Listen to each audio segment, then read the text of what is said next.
Right. Well, as I pointed out in the previous video, the Messiah was composed in 1741. Now, Hondo wrote the music, and he worked night and day for 24 days, putting the whole thing together really fast. And I played the Messiah before in an orchestra, played the double bass, the upright bass, and I can tell you it is a lot of notes. Okay, it's a big score that he put together in 24 days. The text, the words, were actually compiled by Charles Jennens, and was a friend of Handel's. And Charles is a Christian. Charles actually used the King James Bible when he put the whole thing together. He also used the Coverdale Psalter, which was basically the first complete modern English translation of the Bible that we have.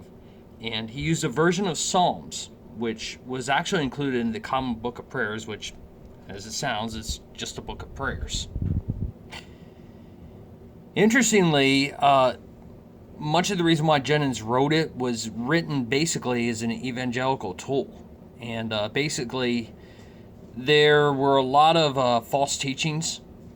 People who actually were denied the deity of Christ, whether they tried to say that he wasn't God or wasn't the Messiah, was very common during this time period. It had been many years prior to that, hundreds of years prior to that. That's why we have some of the creeds we have, like the Apostles' Creed, the Nicene Creed. So when he put this together, he was trying to challenge those who denied the deity of Christ. So basically, in these videos, I'm putting everything together in 3 parts for you. Okay? Part A was what we've already covered at the beginning, with your hands together. Okay, now part B is going to be on this first page, starting in the last line, the 4th line. Okay, this will be part B, and we're going to take it all the way over to the 2nd line, 2nd measure. Okay, now all we're going to do right now is just look at your right hand separate from your left hand. Okay? Okay, so you're still in the key of D. Okay, now think of your lines. Every good boy does fine. Space is spelled the word face for the treble clef right here. Okay, so space is spelled the word face. That's a space note. Your bottom one would be F. Next space A, C, E. So you're on an A. And once you use finger 2. Okay, so if you go to your keyboard, it's the A right above middle C. So you're right here. This is where you were in D position. Take your 2nd finger, which was on E, move it up to A for part B. Okay? And you notice right here, you're just holding it for 4 beats. Coming up one note, this will be finger 3. So if you want to put in your fingering right here, your finger 3, come up another note, finger 4, come up another note, finger 5. What's happening right here? You're on the high D, and you're jumping down to the low D, back up to the high D. Now what do you have here? You have a line that's connecting over to this D. If you remember, I taught you the difference between a slur and a tie. A slur is when you have a line that's connecting 2 different notes. These are both the same note. It's your high D. That would be a tie. Got to hold it for 2 beats here, 2 beats here, connect them. You're holding it for a total of 4 beats. Coming back to a 2 beats right here, because you're coming down 1 note. So you went 5, down to your 1, stretch for the octave, back up to a 5 right here and hold it. Come down to a 4, then to a 3, going to the 2nd page, to a 2. So it's real simple how it sounds. Looking here at your notes again.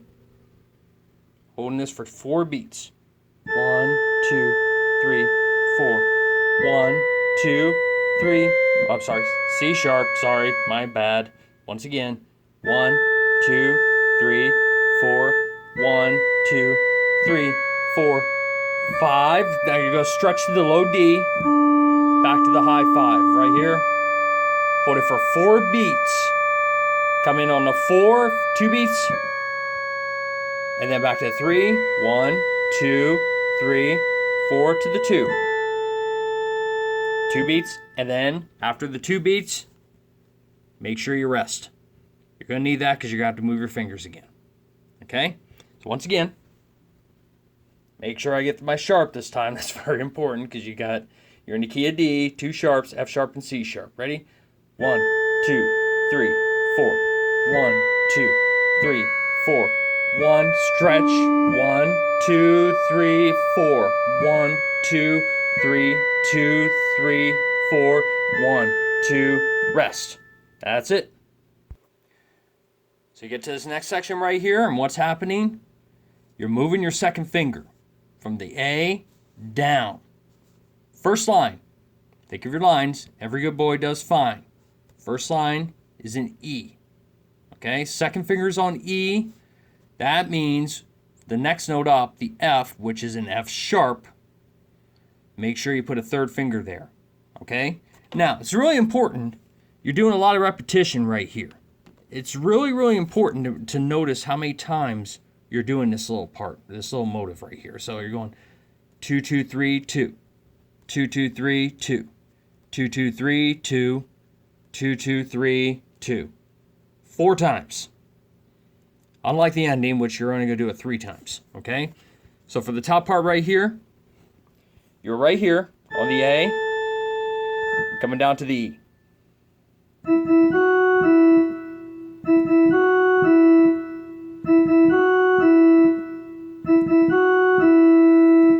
Sounds a little funny because you haven't put the harmony in with it. Okay? The harmony is going to be with the left hand. So before we cover the left hand, why don't you just work on the right hand up to that point?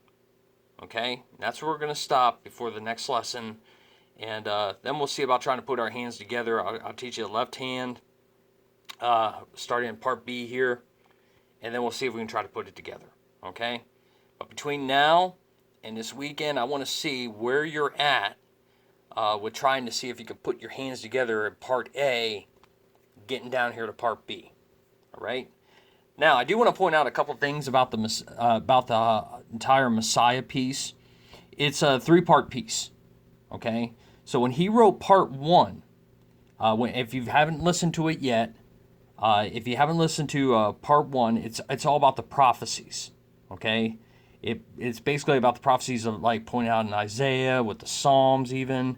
Then it goes into the Annunciation, which is the announcement of the angel Gabriel to Mary. And then it leads into the shepherds. Okay? So part 1 is about the prophecies going into the Christmas story. That's where you have the song, "For unto us a child is born." That's a famous one that a lot of people sing at Christmas time. Okay? Part 2 gets into the passion of Christ. Passion, that's where we get the word, that's the word that means suffer. It has 2 meanings, the word passion, but they're looking at the Latin meaning of it, which means to suffer. And that's where we get the word compassion, means to suffer with. So the Passion of Christ means Christ's sufferings. Okay, and Bach actually did some pieces about this too during Lent. He did St. Matthew's Passion, St. Mark's Passion. And what he was referring to when he wrote these was the sufferings of Christ mentioned in the book of Matthew, book of St. Matthew, and also the sufferings of Christ mentioned in the book of St. Mark. Now, part 3 of the entire Messiah has to do with the resurrection of Christ. It's important to point out that he specifies it's about the resurrection of the dead. That seemed to be a big thing that was happening right now within the church when the Messiah was written, is a lot of people are still questioning the resurrection of the dead. Things have not changed since the time of Jesus. The Pharisees believed in the resurrection of the dead, but the Sadducees didn't. Okay, so that was actually meant to challenge people who denied the deity of Christ. When Hondo and Jennings wrote this, was meant to challenge the deity of Christ with people who denied it, but also people who denied the resurrection of the dead. Okay, so focus on right now part A, hands together. Part B, just your right hand.